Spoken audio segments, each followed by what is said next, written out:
लखनऊ हमारा निवास है और मैं पूरे भारत में अधिकार जागरूकता सम्मेलन यात्रा लेकर के आज से जो आपकी यहाँ ये ढींग गांव है आपका, यहाँ से आज हमारी यात्रा का प्रस्थान था। जैसे कि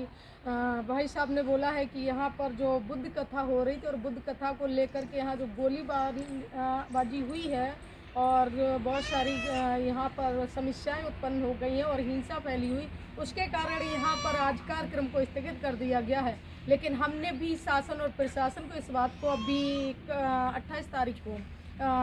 कब 26 तारीख को हमने प्रेस कॉन्फ्रेंस रखी लखनऊ में और उसके द्वारा हमने चिताया है सरकार को कि आप कितनी भी तानाशाही कर लें, लेकिन हमारी आवाज़ आप कभी दमन नहीं कर सकते, क्योंकि मैं बाबा साहेब की बेटी हूँ, बुद्ध की अनुयायी हूँ। मैं अपने कर्म, अपने मिशन, अपने बुद्ध धर्म को आगे बढ़ाने के लिए, अपने बाबा साहेब के मिशन को बचाने के लिए तत्पर मैं आपका सामना करती रहूँगी और इसी तरीके से हम जन जन के बीच जाती रहूँगी और अपने हक अधिकारों के लिए, अपने देश के जनता, अपने नागरिकों के लिए, अपने लोकतंत्र, अपने संविधान को बचाने के लिए मैं मुंह तोड़ के जवाब देने के लिए मैदान में उतरी हूँ। इसी तरीके से हमेशा मैं अपने हक अधिकारों के लिए लड़ती रहूँगी और अपने संविधान, लोकतंत्र की रक्षा के लिए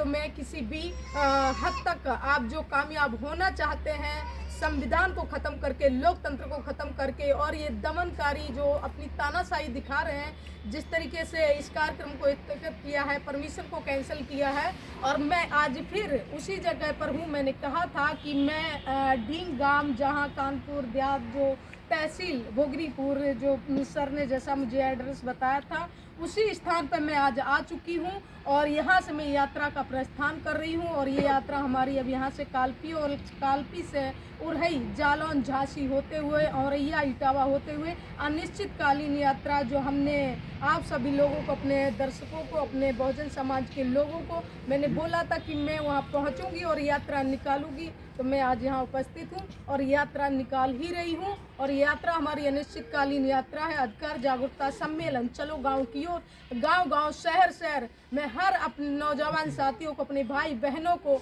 मैं उनके अधिकारों से अवगत कराऊंगी। जो संविधान हमें हमारी रक्षा करता है, संविधान हमें इजाज़त देता है बोलने की, संविधान हमें बराबरी का अधिकार देता है, जिस संविधान में आर्टिकल्स को ख़त्म करके हमारे अधिकारों का जो सरकार हनन कर रही है, मैं उसको चेतावनी देना चाहती हूँ कि इसमें हम आपको कभी कामयाब नहीं होने देंगे। हम अपने लोगों तक जाऊंगी और उनको हक अधिकारों के लिए, उनके जो संविधान में अधिकार समाहित हैं, उनको बचाने के लिए रोड और सड़कों पे उनको उतारने का काम करेंगे, क्योंकि ये सबकी जिम्मेदारी है। मैं सभी से अपील करती हूँ, ये सभी देशवासियों की ऐसे निवेदन है कि लोकतंत्र, संविधान आपकी रक्षा करता है और आपको अपने हक अधिकारों के लिए आपको मैदान में उतरना पड़ेगा और इस तानाशाही सरकार को सत्ता से बाहर करना पड़ेगा। यदि आप नहीं जागे समय पर, तो आने वाला समय वही गुलामी का होगा जो 1947 का हमारा भारत देश था। उससे अगर बचना है, आने वाली पीढ़ी को अपनी बचाना है, तो आपको अपने हक अधिकारों की लड़ाई लड़नी होगी।